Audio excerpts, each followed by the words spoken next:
오늘은 제자에게 주시는 새로운 계명이라는 제목으로 하나님의 말씀 증거하겠습니다. 오늘은 부활절 5번째 주일이면서 청년주일로 지킵니다. 오늘이 5월 15일이라 예전에는 이 5월 셋째 주가 스승의 주일로 많이 지켰습니다. 근데 이제 청년주일이 자꾸 소외시돼서 청년주일을 5월 셋째 주일로 옮겨졌어요. 그래서 저희가 청년주일과 더불어 스승의 주일은 이제 조금은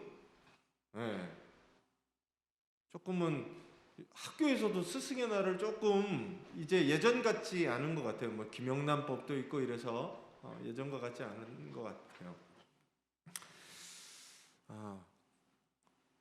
오늘 청년주일은 이따 오후에 우리 그 반석교회 안도영 목사님 오셔서 설교해 주실 거라고 생각하고, 오늘은 저는 성서일과 본문과 스승의 주일 얘기를 좀 하려고 합니다.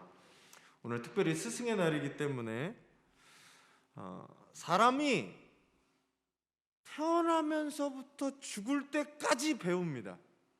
잘 생각해 보시면 우리가 뭐 공부는 일정 기간에 배우지만 삶을 배우는 거는 태어나면서부터 죽을 날까지 배워요.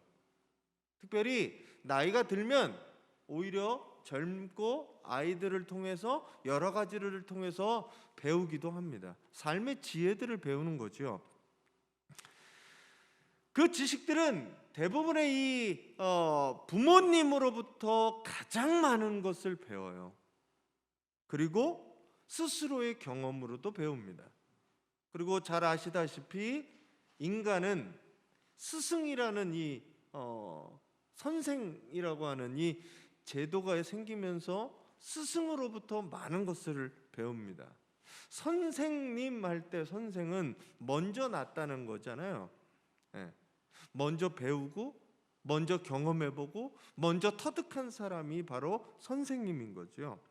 그래서 선생님은 자신이 가지고 있는 노하우들, 지식들, 경험들, 그거를 제자들에게, 후배들에게 전달해 줍니다. 그것을 받은 사람들은 선생님이 겪었던 시행착오, 실패, 이런 것들을 자기가 고스란히 안고 하기 때문에 조금은 실패도 줄이고 점점점 더 성장할 수 있었다는 거죠.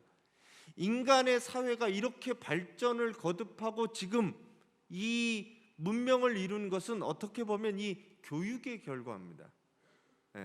사람이 머리를 쓰고 그로 인해서 선생보다 더 나아지고 세대가 거쳐가면서 더더욱 발전되고 그런 것들이 생겨지는 거죠. 그래서 우리는 많은 선생님들을 지금 경험하며 살아갑니다. 공부 선생님, 제가 보니까 우리나라의 고소득자는 선생님들이더라고요. 이 스타 강사들, 연봉이 꽤 되더라고요.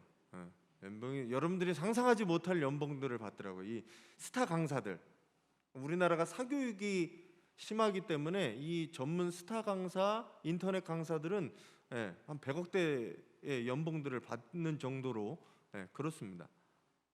뭐 그것뿐인가요? 공부도 우리가 배우기도 하지만 운동도 배우고, 악기도 배우고, 요즘 체육도 배우고, 예능도 배우고, 미술도 배우고, 음악도 배웁니다.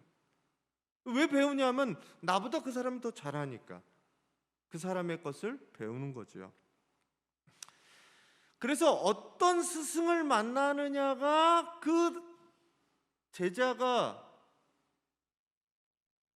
결과가 어떤가를, 그 좋은 스승을 만날 때 좋은 결과들, 성과들을 얻을 수 있습니다. 한 분야에 좋은 선생님을 만나서, 스승을 만나서 배우는 게 그 사람에게 큰 이익이 되듯이 인생도 마찬가지라는 거죠. 인생도 어떤 스승을 모시고 어떤 스승으로부터 배우고 그 가치관으로 살아가느냐가 중요합니다. 그 중에서도 여러분들은 다행히도 감사하게도 예수님을 스승으로 모신 사람들입니다. 그리고 우리는 스스로 예수 그리스도의 제자라고 말합니다. 과연 우리가 예수님의 제자가 맞습니까? 오늘 스승의 날을 맞이하면서 오늘 이 마지막 수업을 하고 계시는 예수님의 모습, 그리고 예수님의 말씀, 행동, 그것을 가지고 여러분들의 삶을 한번 돌아보시는 성도님들이 되시기를 바랍니다. 오늘 본문은 요한복음 13장의 31절에서 35절 본문이에요. 근데 이 31절에서 35절을 이해하려면 13장을 전체를 이해할 수 있어야 합니다. 13장에 뭐라고 얘기하냐면 시작이 이래요. 1절 하반부만 나왔는데 시작이 뭐라고 되어 있냐면 예수께서 스스로 이제 죽으실 때를 안 거예요. 아버지께로 돌아갈 때를 알고 이제 6월절이 지난 다음에 자기의 죽음을 깨닫습니다. 그리고 그 마지막 이제 얼마 남지 않은 시간을 제자들에게 무엇을 해야 할까라고 생각하시면서 이야기하는 게 오늘 본문이에요. 마지막 만찬을 나누시고 제자들의 발을 씻기는 장면이 요한복음 13장에 쭉 나와 있습니다. 근데 13장 1절 하반절에는 뭐라고 얘기하냐면 요한이 이렇게 예수님을 이야기해요. 뭐라고 얘기하냐면 세상에 있는 자기의 사람들을 사랑하시되 끝까지 사랑하셨다라고 얘기합니다. 예수님께서 제자들, 자기의 사람들을 사랑하시는데 이제 자기의 죽음을 앞두고 예수님의 마음을 뭐라고 표현하냐면 사랑하시되 끝까지 사랑하시는 거예요. 여기까지만이 아니라 이만큼이 아니라 끝까지 사랑하시고 계셨다라는 겁니다. 예수님의 사랑이 한계가 있나요? 예수님의 사랑이 끝이 있나요? 끝이 없다라는 거예요. 내가 여전히 죄인임에도 불구하고 여전히 유혹에 빠져서 허덕일 때도 불구하고 여전히 모자람에 연약함에 그럼에도 불구하고 주님은 우리를 사랑하시는데 언제까지요? 끝까지 사랑하신다는 겁니다. 그러면서 오늘 이 마지막 수업을 하고 계신 거예요. 예수님의 이 수업의 내용은 사실은 행동으로부터 시작됩니다. 어떤 행동이냐면 여러분들 잘 아시는 세족식을 하고 계세요. 그러면서 13장 4절 5절에서 이렇게 얘기합니다. 같이 한번 읽어주세요. 주이며 선생인 내가 너희의 발을 씻겨 주었으니 너희도 서로 남의 발을 씻겨 주어야 한다. 내가 너희에게 한 것과 같이 너희도 이렇게 하라고 내가 본을 보여준 것이다 라고 얘기합니다. 예수님은 뭐예요? 여기 보면 뭐라고 되어 있어요? 주. 여긴 주인이라는 얘기입니다. 내가 로드라고 얘기하는 거죠. 내가 주인이고 내가 선생님에도 불구하고 너희의 발을 씻겨 주었으니 너희도 가서 그렇게 하라는 거예요. 이 세족의 의미는 저는 여러 가지 중에 세 가지라고 생각합니다. 오늘 특별히 이 세 가지 중심으로 얘기할 텐데 하나는 자, 이 그림은 세족식을 그린 그림 중에 하나예요. 하나는 뭐냐면 예수님께서 스스로 낮아지셨다는 거예요. 예수님이 마지막 가르침은 이제 내가 내일 6월절 이후에 잡혀가서 고초를 당하다가 죽을 거를 안 그 전날 예수님이 한 이 행동은 제자들의 발을 씻기셨다는 겁니다. 본을 보이시고 너희도 이렇게 하라는 거예요. 예수님이 말로만 가르치지 않으셨어요. 행동으로 본을 보여주셨어요. 보이신 본이 뭐예요? 선생이고 주인인 내가 발을 씻어주는 거예요. 이거를 저는 낮아지셨다. 예수님께서 우리에게, 제자들에게 주인이면서 선생이었던 그분이 낮아지셨다라고 얘기합니다. 사람의 몸 가운데 가장 낮은 곳이 어디예요? 이렇게 서 있을 때 가장 낮은 곳은 발입니다. 발을 씻기려면, 발이 내 손하고 만나려면 나는 어쩔 수 없이 무릎을 꿇거나 낮아질 수밖에 없는 거예요. 나를 낮춰야 그 사람의 발을 씻길 수 있다라는 거죠. 주님은 우리에게 낮아지셨습니다. 사실은 예수님의 탄생부터 죽음, 모든 것에 이르러 예수님은 낮아지셨어요. 빌립보서 2장 6절에서 8절에 이렇게 얘기합니다. 그는 하나님의 모습을 지니셨으나 하나님과 동등됨을 당연한 것으로 생각하지 않으시고 오히려 자기를 비워서 종의 모습을 취하시고 사람과 같이 되셨습니다. 그는 사람의 모양으로 나타나셔서 자기를 낮추시고 죽기까지 순종하셨으니 곧 십자가에 죽기까지 하셨습니다라고 바울은 이야기합니다. 하나님이, 하늘에 계신 하나님이, 하나님과 동등한 하나님이 인간의 모습을 입고 우리에게 오신 것 자체가 낮아지신 거였어요. 어떤 신이 사람의 몸을 입고 사람과 같이 되었느냐?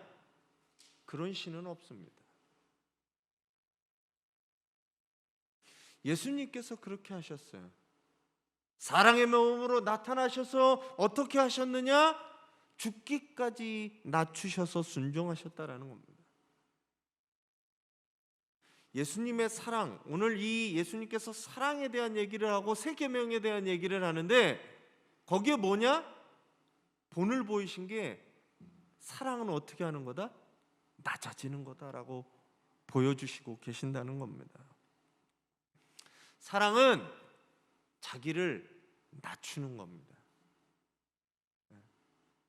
여기서 시작해요.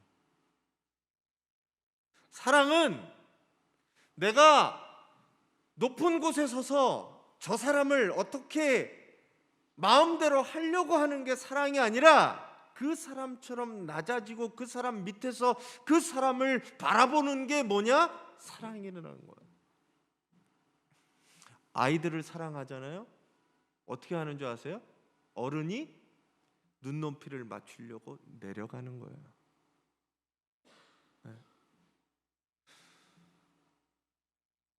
자기가 낮아져야 돼요. 특별히 예수 그리스도를 믿고 예수 그리스도가 제자가 되려고 하는 사람들은 자기를 낮추셔야 돼요. 우리의 마음들을 낮추고 생각을 낮추고 눈을 낮추고 내 자아를 낮추셔야 돼요. 예수님이 그러셨어요. 낮아지지 않는 사람, 교만한 사람, 하나님이 어떻게 할 수가 없어요. 스스로 겸손하고 낮아질 때 비로소 주님이 그러셨듯이 비로소 그럴 때 사랑이라는 게 싹 터지는 겁니다. 시작되는 겁니다. 오늘 말씀을 보면 예수님이 내가 주인이고 선생님에도 불구하고 너희들을 씻긴다라고 얘기해요. 높아져 있는 것들을 내리세요. 높아져 있는 마음들을 내려놓으세요. 예수님을 따라간다면 그분께서 낮추셨듯이 나는 그보다 더 마음들을 낮춰야 돼요. 생각들을 낮추셔야 돼요. 오늘 이 낮아짐의 본을 따라가시는 우리 성도님들이 되시기를 바랍니다. 두 번째는 이 발을 씻기는 것은 섬김이라고 얘기하는 거예요. 낮아짐, 그 다음에 섬김이라는 거예요. 예수님께서 이렇게 얘기하십니다. 마태복음 20장 28절에서 뭐라고 얘기하시냐면 인자가 온 것은 섬김을 받으려 함이 아니라 도리어 섬기려 하고 섬김의 끝을 얘기하시는데 자기 목숨을 많은 사람의 대속물로 주려 함이니라 라고 얘기합니다. 예수님께서 세상에 오신 것은 다른 이유가 아니에요. 세상에 낮아져서 오신 이유는 그 낮아진 이후에 섬기려 했다라는 겁니다. 예수님의 제자들은 그래서 섬기셔야 돼요.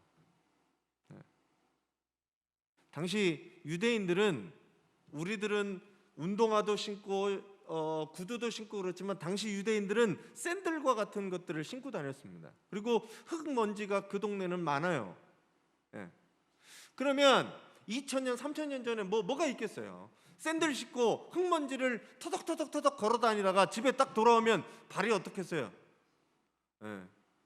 요즘도 샌들 신고 다니면 아스팔트 바닥 이 보도블록 다니셔도 먼지가 묻어요. 뭐 미세먼지도 있고 뭐 그렇긴 하지만 우리가 흙바닥에서 생활하는 건 아니니까 먼지가 묻습니다. 그 먼지가 묻는 것을 집에 들어오면 먼저 무엇을 했느냐? 발을 닦았어요. 물을 가지고 아니면 수건을 가지고 발을 닦아내는 일들을 했어요. 왜냐하면 밥을 먹을 때 유대인들이 밥을 먹을 때는 이렇게 비스듬히 사실 누워서 밥을 먹었거든요. 여러분들이 잘 아시는 최후의 만찬, 레오나르도 다빈치가 그린 최후의 만찬에 보면 식탁에 앉아서 이렇게 밥을 먹잖아요. 유대인들은 밥을 절대 그렇게 안 먹었어요. 유대인들은 어떻게 밥을 먹었냐면 누워서 이렇게 한쪽 팔을 걸치고 여기 뭐 이렇게 대고 누워서 밥을 먹었습니다. 왜 그랬는지 모르겠는데 그 풍습이 그랬어요. 이렇게 누워서 밥을 먹었어요. 쭉 누워서 밥을 먹다 보니까 발이 나에게 가까이 오는 경우도 있었어요. 그래서 발을 꼭 씻었어야 됩니다. 근데 발을 누가 씻기느냐 하면 원래 집주인의 집주인의 종들이 이렇게 발을 씻겨줘요. 근데 오늘과 같이 이렇게 사람들이 많잖아요. 그러면 종만 씻는 게 아니라 누가 씻냐 하면 그 무리에서 가장 어리거나 가장 낮은 사람이 선생이나 선배들이나 이 발을 씻어주는 역할들을 했다라는 겁니다. 오늘 제자들하고 예수님이 이렇게 모인 자리에서 사실은 누구든지 먼저 나서서 발을 씻었어야 돼요. 근데 요 전에 보면 제자들은 지금 무슨 궁리를 했냐면 이런 궁리예요.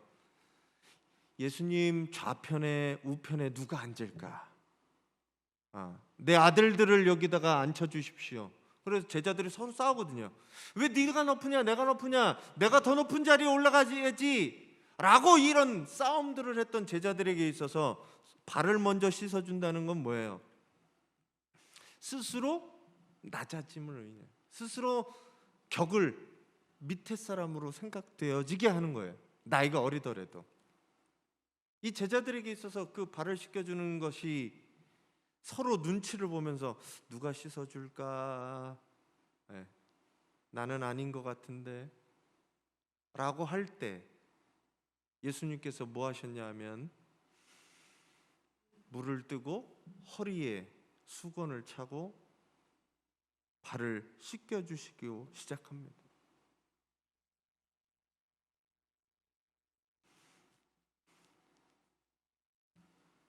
상황을 생각해 보세요. 야, 이거 총대를 누가 매지? 귀찮고 하기 싫고 허드렛 일 같은 거잖아요. 누가 하지? 그때 누가 나서요? 예수님이 나서신다는 거예요. 대야에 물을 담아 제자들의 발을 씻기기 시작합니다. 잘 아시는 베드로가 얘기하죠. 선생님이 어떻게 발을 씻기십니까?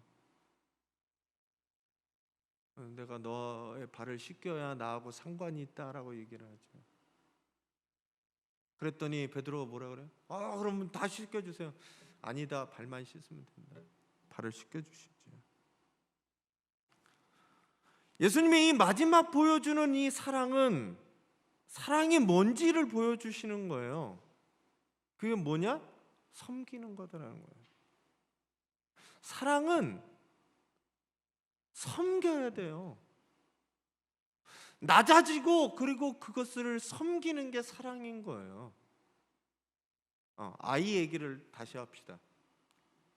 네. 아이에게 눈 마주치고 아이들의 필요를 채워주는 그런 부모는 사실은 그 아이가 감당할 그리고 아이가 해야 될 일들을 뒤치다꺼리들을 다 하는 게 누구냐? 부모예요. 왜 해요? 해야 될 일이니까. 거기에 뭔 토를 달거나 거기에 남에게 맡기고 그러지 않아요. 내가 할 일이니까 기꺼이 하는 거죠. 감사한 마음으로. 똥기저귀 갈아보셨어요? 저 애 3명이라 안 도와주면 안 돼요. 네, 안 도와주면 안 돼요. 그거 왜 해요? 내 아들이니까, 내 자식이니까 사랑하는 마음으로 기꺼이 한다는 거죠. 그거를 야 내가 몇 번 갈았어 너 나중에 나한테 갚어 이러는 사람 없다는 거죠. 예수님이 섬김에 먼저 보여주셨는데 뭐 하느냐? 더럽고 냄새나고 모든 사람들이 쭈뼛쭈뼛 하지 않으려고 하는 일들을 사랑의 마음으로 섬김의 마음으로 기꺼이 내가 먼저 감당하셨다는 거예요. 그게 주님이 보이셨던 본입니다. 예수님의 제자가 되는 게 뭐냐고요? 예수님의 본을 받아서 나도 하는 거가 예수님의 제자인 거죠. 때로는 귀찮고 때로는 하기 싫고 더럽고 냄새나고 그런 일들을 예수님의 제자라고 하는 사람들, 먼저 믿었다고 하는 사람들, 예수님의 신앙이 깊다고 하는 사람들이 하는 거예요. 기쁜 마음으로. 왜 쟤는 안 하는데? 걔는 안 할 수 있어요. 그러면 제자로서 하시면 돼요. 가정에서 교회에서 귀찮고 별거 아니고 허드렛 일을 사랑으로 감당하실 수 있는 그 본을 따라가시는 우리 성도님들이 되시기 바랍니다. 네. 아멘 하시죠? 네. 왜 아멘 하기 싫으세요?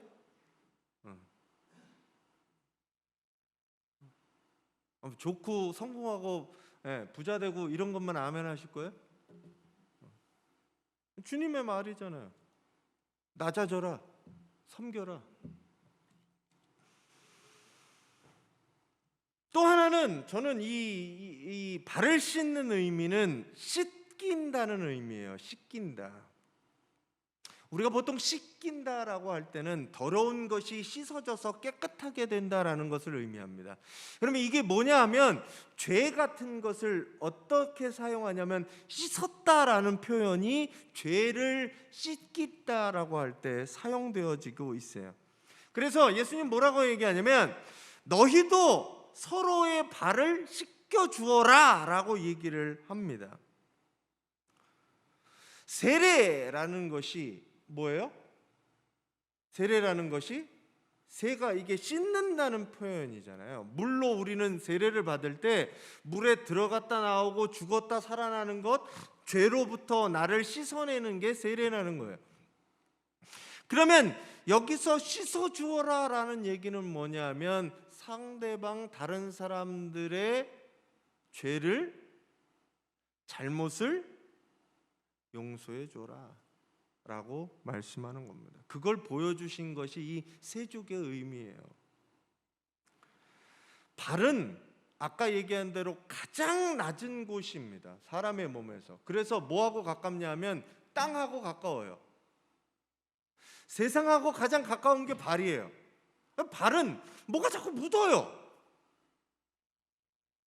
사람이 세상에 발붙이고 살면 자꾸 죄들이 묻어요. 나는 그러고 싶지 않지만 죄들이 나에게 다가오고 나는 진흙탕에 빠지기도 하고, 그런 것처럼 죄가 자꾸 묻어요. 그러니까 의인은 하나도 없고 모두 다 죄인이에요.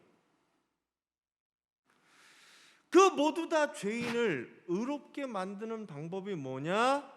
씻어주어라 라고 얘기하는 거예요. 서로를 용서하고 그 죄를 씻어주고 다시 한번 깨끗게 해주고, 그걸 누가 하느냐? 우리가 하는 거예요. 하늘에서 용서하지 않으면, 내가 용서하지 않으면 하늘에서도 용서하지 않는. 그래서 내가 할 일은 그냥 용서해 주는 거예요. 성경을 받아서 성령의 능력으로 뭐 하느냐? 죄를 사해 주라고 얘기하는 거예요.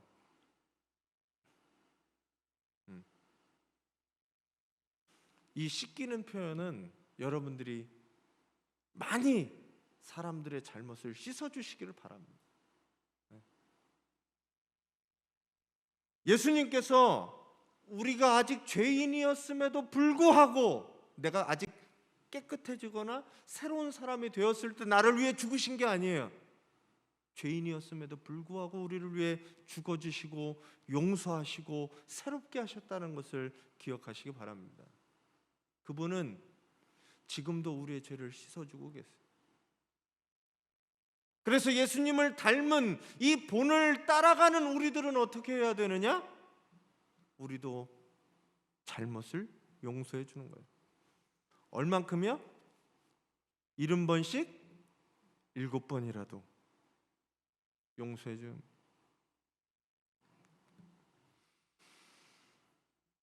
여전히 우리는 죄악 속에 발붙이고 살아갑니다. 죄악이 우리 가운데 넘쳐납니다.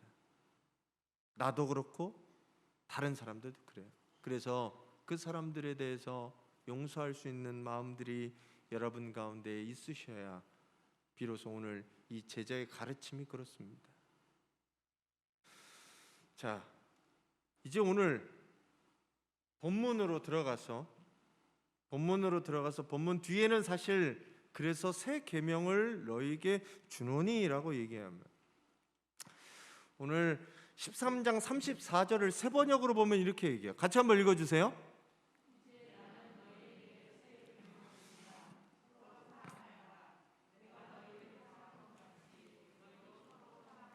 자, 제 계명을 주는 거예요. 자, 여러분들 잘 아시다시피 여러분이 유대인이라고 생각하면 내가 지금 갖고 있는 계명은 몇 계명이에요?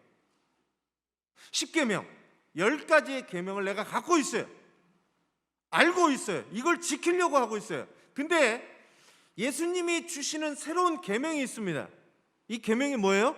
한마디로 얘기하면 서로 사랑하여라 라고 얘기합니다. 사실 이 10계명은 이 하나로 다 압축될 수 있어요. 우리가 보통 하나님 사랑, 이웃 사랑 뭐 이렇게 얘기하지만 이 모든 것이 다 이 한마디로 됩니다. 근데 서로 사랑할 때 어떻게 하냐면 그 방법에 대해서는 그 뒤에 나오는 거예요. 어떻게 사랑하라고요? 내가 너희를 사랑한 것 같이. 중요한 건 여기 있습니다. 서로 사랑을 하는데 어떻게 한 것처럼요? 내가 누구예요? 예수님이 제자들을 사랑한 것처럼 사랑하라는 거예요. 이걸 성경 원어에 보면 여기는 아가파오라고 되어 있습니다. 네. 사랑이라는 단어가 성경에는 여러 가지 표현이 있지만 여기는 아가페예요. 아가페 사랑. 사랑을 할 때 내 방식과 내 기준과 내 행동 양식으로 사랑하는 게 아니라 예수님의 사랑으로 사랑해야 되는 거예요. 사람의 사랑이라는 거 얼마나 불완전하냐면 나는 사랑인데 저 사람은 공포가 될 수 있잖아요. 그런 거 보셨잖아요. 네? 스토킹이라고 하는. 나는 사랑하는데 전혀 저 사람은 사랑이라고 못 느끼는 거죠. 사람의 사랑들이 이래요. 불완전하죠. 때로는 사랑이 폭력으로, 때로는 사랑이 다른 것으로 전가되고 바뀌고 변경돼요. 왜? 사람이라는 게 불완전하니까. 하나님의 사랑은 완전한 사랑이라고 얘기합니다. 그래서 가장 많이 닮은 사랑이 부모의 자식의 사랑이 하나님의 사랑을 그나마 많이 닮았다고 얘기하는 거예요. 그것도 불완전하지만 우리가 여기서 볼 거는 내 사랑이 아니라는 거야. 하나님의 사랑으로 사랑하는 거야. 그래서 주님은 그 본을 보이신 게 스스로를 낮추시고 섬기시고 씻기는 모습을 보여주셨습니다. 그 방식으로 우리도 사랑해야 돼요. 예수님의 사랑은 강제적인 것이 아닙니다. 시켜서 하는 사랑이 아니에요. 그냥 수동적으로 사랑하는 그런 사랑이 아니에요. 자기만의 사랑이 아니에요. 예수님의 이 사랑의 출발은 자기의 마음 깊은 곳에서 출발하는 자발적인 사랑이면서 자기를 내어주고 희생하고 헌신하고 그럼에도 기쁜 그런 사랑이었습니다. 저희 어머니가 예전부터 한 얘기가 있어요. 나는 너네들 먹는 것만 봐도 배부르다. 그게 말이 돼요? 제가 나중에는 그게 말이 되냐고. 안 먹었는데 어떻게 배고프냐고. 자식을 낳아서 키워보니까 그게 말이 되더라고요. 예수님의 사랑은 사실 그거예요. 난 너네들만 보면 너무 좋은 거죠. 제자들, 성도들만 보면 그냥 안 먹어도 배가 부른 거죠. 그러니 기꺼이 내주는 게 나에게 기쁨인 거죠. 안 먹는 게 나에게 즐거움이 될 수 있는 거지요.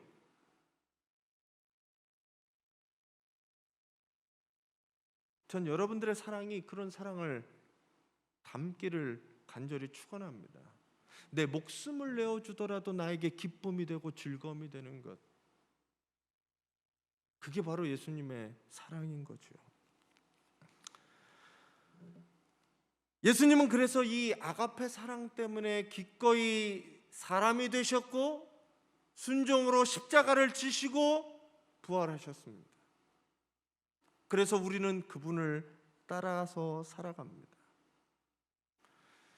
예수님의 제자들이 예수님의 이름으로 기적을 행하고 성공하고 높은 자리에 오르고 많은 것을 갖고 그렇게 해서 예수님의 제자인 것을 알아보는 것이 아니라 오늘 예수님의 제자인 것을 알아보는 것을 뭐라고 얘기하냐면,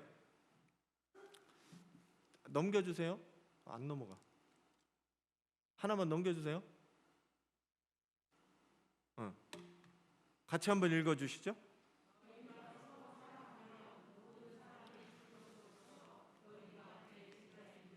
네. 여러분들이 제자인 것을 어떻게 아느냐? 성공해서 돈 많이 벌어서 내가 이렇게 잘된 거 보고 사람들이 예수를 믿을 것 같아요? 아, 저 사람 예수님의 제자이구나 할 것 같아요? 그게 아니란 얘기예요. 뭐 하면요? 서로 사랑하면 예수님의 사랑으로 사랑해야만 비로소 제자인 거예요.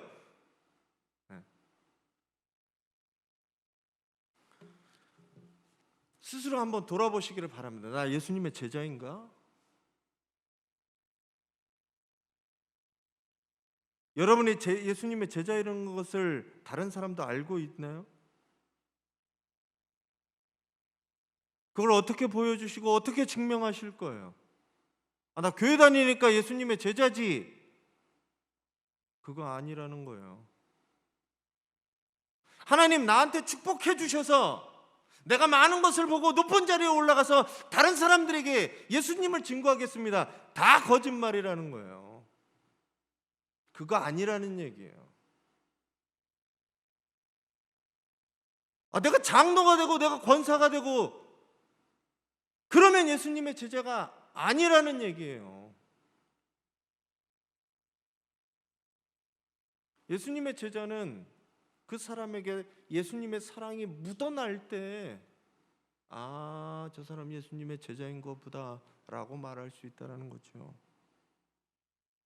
그래서 예수님은 부활하시고 베드로에게 가서 묻습니다. 뭐라고 물어요? 내가 나를 사랑하느냐? 내가 나를 사랑하느냐? 3번 묻습니다. 내가 나를 사랑하느냐? 그만큼 제자의 삶에서 중요한 거는 예수님의 사랑이 드러나느냐 안 드러나느냐예요.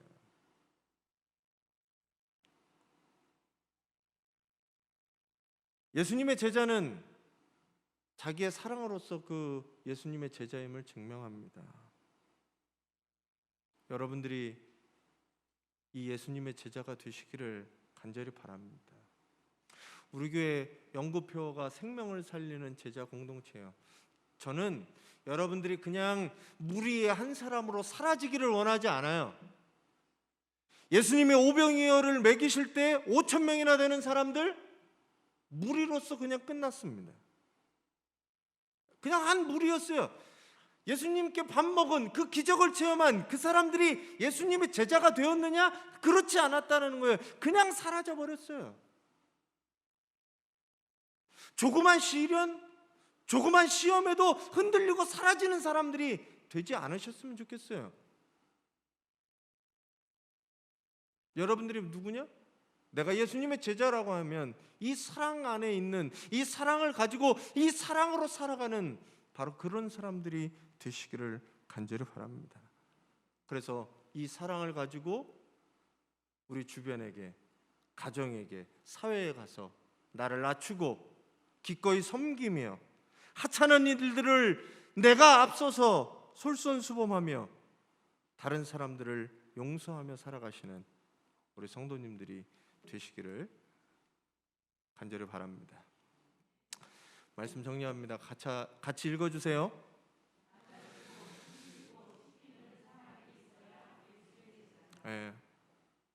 예수님의 제자가 되시기를 간절히 바랍니다. 이 3가지 기억하세요. 낮아지고 섬기고 씻기는 여러분 가운데 이 축복이 함께 하시기를 간절히 바랍니다.